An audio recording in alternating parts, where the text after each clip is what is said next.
Kahit nagmakaawa si Don Pepe sa pulis na si Balahadja, ay wala talaga itong puso at ibinalik na iginapos sa bangko ang matanda.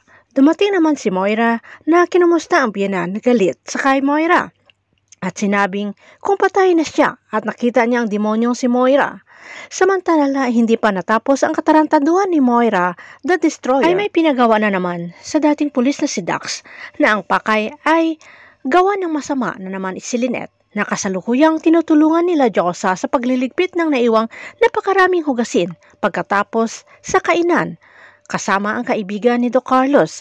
Ayon naman kay Diyosa ay para ba namang pinaparusahan si Lynette na hindi man lamang tinulungan ni Doc Carlos at wala pa silang kasambahay. Minumulat ni Diyosa kay Lynette na sa mag-asawa ay dapat pantay ang karapatan at hindi yung ginagawa lang parang utusan at sunod-sunuran itong si Lynette. Depensa naman ni Lynette sa kay Carlos para hindi mapahiya na mukhang nagkamali nga itong si Lynette ng desisyon na magpakasal kay Carlos ay may emergency daw itong kanyang asawa sa hospital. Lalo nang tumawag si Carlos at kinagalitan si Lynette kung bakit inimbita sila Chang Susan at Diyosa na wala siyang alam dahil pamamahay niya iyon. Nakalata naman ang tiyahin at si Diyosa na para bang minamadali ni Lynette na umuwi na sila.